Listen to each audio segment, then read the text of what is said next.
So if you've heard anything about China's Three Kingdoms period, you've probably heard of Sima Yi. And chances are you know him as the bad guy. You know, this scheming, shadowy nemesis to the brilliant hero Zhuge Liang. But that's mostly from the novel. The actual historical record? Well, that reveals a far more complicated and, honestly, a far more terrifying figure. So what's the real story of the man who waited patiently for decades, only to snatch an entire empire in a single day? Let's dig in and find the patient wolf behind the legend. All right, first things first, let's just clear the air. The popular myth paints Sima Yi as this paranoid, kind of cowardly guy who is always getting outsmarted. You know that famous story where he supposedly runs away from a wooden statue of a dead Zhuge Liang? Yeah, that's pure fiction. The reality is, well, it's much more impressive, and frankly, a lot scarier. The real Sima Yi was incredibly disciplined, super pragmatic, and absolutely ruthless. His famous caution wasn't cowardice at all, it was a weapon. And his patience? That wasn't a weakness, it was his single greatest strength. You know, to really get a handle on Sima Yi, you have to see him as a master of two completely opposite styles, yin and yang.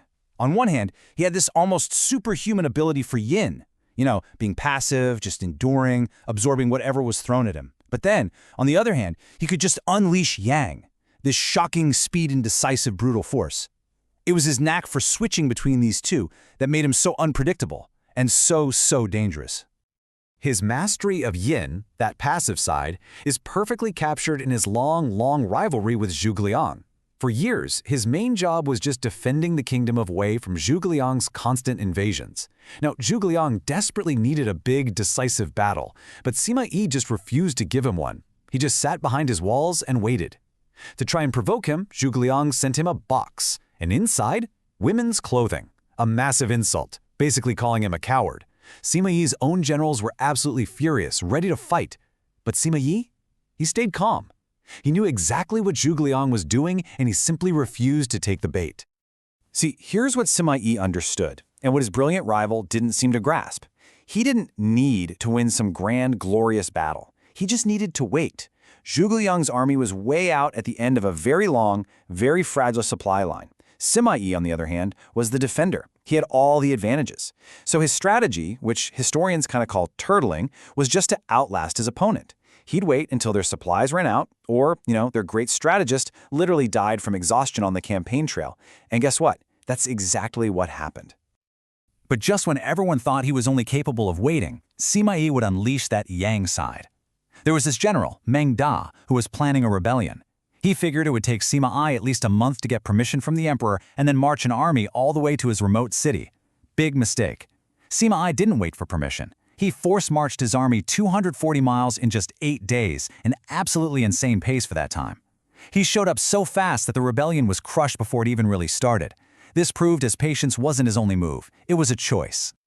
Okay, but all of that was just a warm-up for his absolute masterpiece of political acting.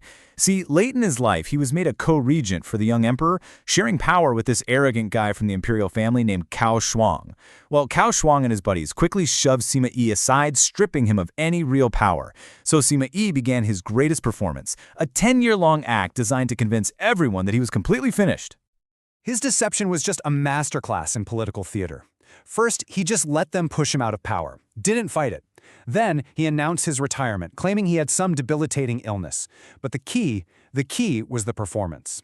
When Cao Shuang sent a spy to check up on him, Sima Yi acted completely senile. He pretended he was so weak he couldn't even hold a soup bowl, spilling it all down his chest. He would deliberately mishear people's names, just acting like a frail, confused old man who was knocking on death's door. The spy went back and reported, "Sima Yi is harmless." And just like that, Cao Shuang completely let his guard down. 10 years. 10 years of waiting. 10 years of pretending to be a dying man. And it was all for a single day. What came next was one of the most precise, ruthless, and efficient coups d'etat in all of history. A decade of patience, all unleashed in just a few terrifying hours. In the year 249, Cao Shuang made his fatal mistake. He took the young emperor and his entire government clique on a little trip outside the capital, leaving it completely undefended.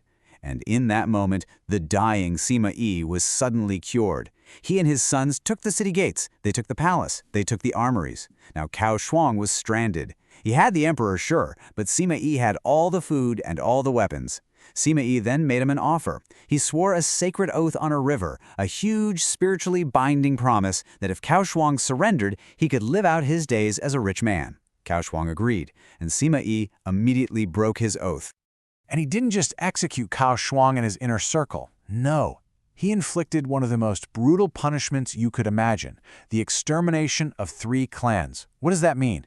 It means not only was the person killed, but their entire father's family, their mother's family, and their wife's family were all put to death. With this single horrifying act, Sima Yi didn't just eliminate his opposition, he erased them from existence and seized total control of the government. And this brings us to the great paradox of Sima Yi. I mean, he won. He completely won. His family went on to found a whole new dynasty. But for the next 1,500 years, traditional Chinese history has painted him as the ultimate villain, the archetype of a disloyal traitor. So, why? Why does the winner get remembered this way? Well, according to the Confucian historians who wrote the records, he committed 3 unforgivable sins. First, usurpation. He was trusted by 2 different emperors on their deathbeds to protect their sons. Instead, he betrayed that sacred trust to steal power for his own family. Second, the broken oath. By swearing on a sacred river and then just ignoring it, he showed everyone that his word meant nothing, that he operated outside of any moral code. And finally, the massacres. His brutal purges showed he wasn't just a clever politician, he was a flat-out tyrant. And those acts cemented his reputation for all time. So that leaves us with the central question, the one that's impossible to answer for sure. Who was the real Sima Yi? Was he a loyal servant for 50 years who was finally backed into a corner and forced to act to save himself and his family from a corrupt rival? Or was he the ultimate patient wolf, hiding his true ambition for decades, just quietly waiting for that one perfect moment to strike and fulfill a plan he'd had all along? That's the question his story leaves us chewing on.